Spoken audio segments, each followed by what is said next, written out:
line segment corresponds to the shortest distance between 2 points. The line segment joining points A and B is denoted like this. A ray with initial point A and a point B on it is denoted like this. Line AB is denoted like this. Two distinct lines in a plane that cross at a point are called intersecting lines. Otherwise, they are called parallel lines. Two rays with a common initial point form an angle. A simple closed curve made of line segments only is called a polygon. A polygon of 3 sides is called a triangle, and that of 4 sides is called a quadrilateral. A polygon with all its sides equal and all its angles equal is called a regular polygon. A figure, every point of which is equidistant from a fixed point, is called a circle. The fixed point is called its center, and the equal distance is called its radius. Let's solve problem 1.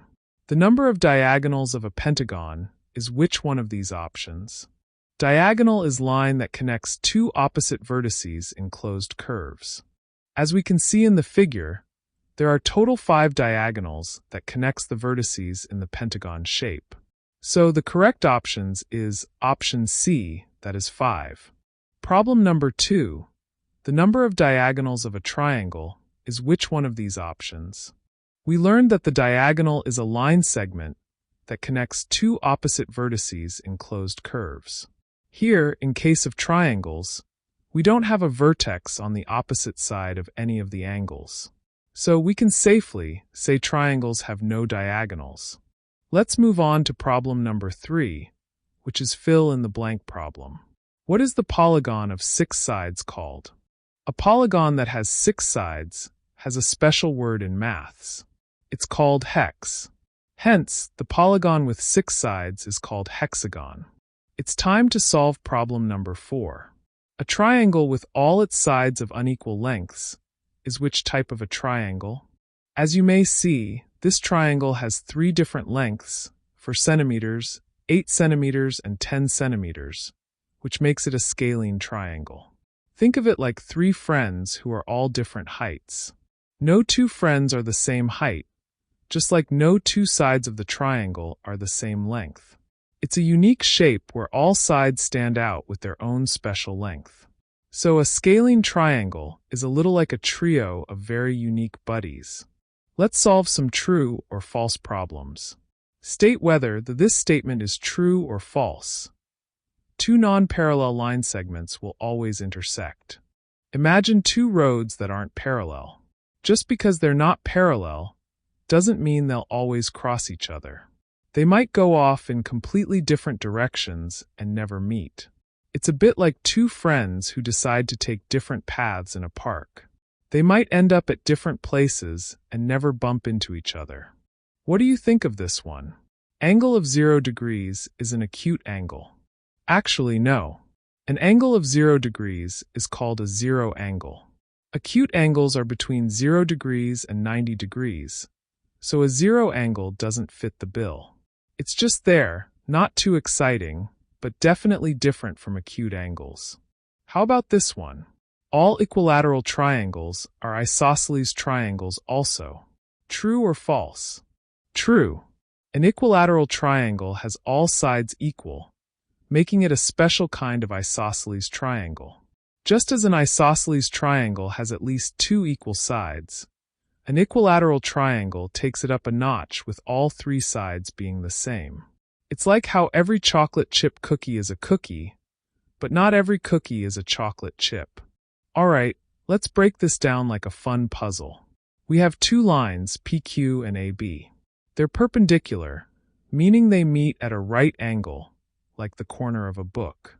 Let's call the meeting point O. Now PQ crosses AB. But here's the tricky part. For PQ to be the perpendicular bisector of AB, it has to do 2 things. Be perpendicular to AB, which it is, since they meet at a right angle. Split AB into 2 equal parts right at the middle. In the diagram, PO equals OQ. But we're asked if AO equals BO. If AO doesn't equal BO, PQ can't be called the perpendicular bisector. Think of it like cutting a sandwich right in the middle to share equally.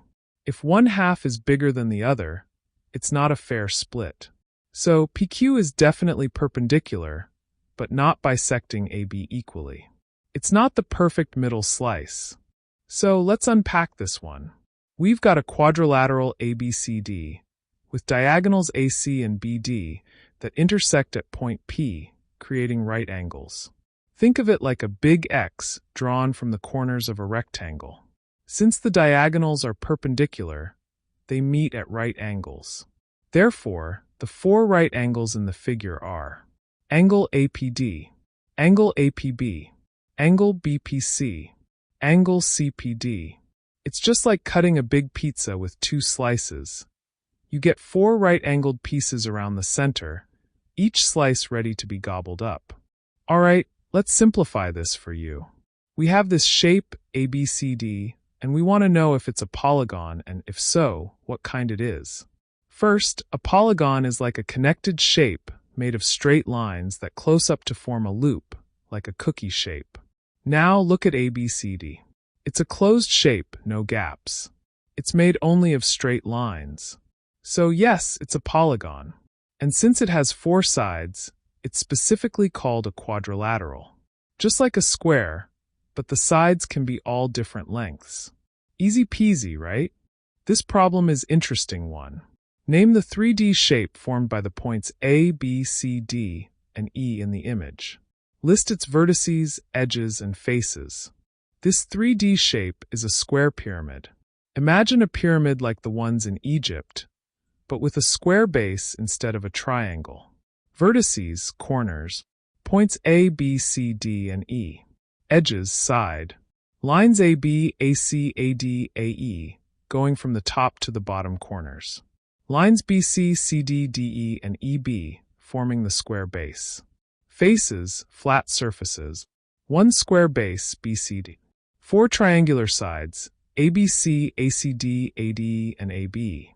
So it's like a pyramid with a square bottom and pointy top, made up of lots of flat triangle pieces. If you have reached at this point of the video, I want to say big thanks for learning mathematics. It's fun and full of mysteries. If you have questions for me, email me at iwannacontactophelia@gmail.com. See you next time.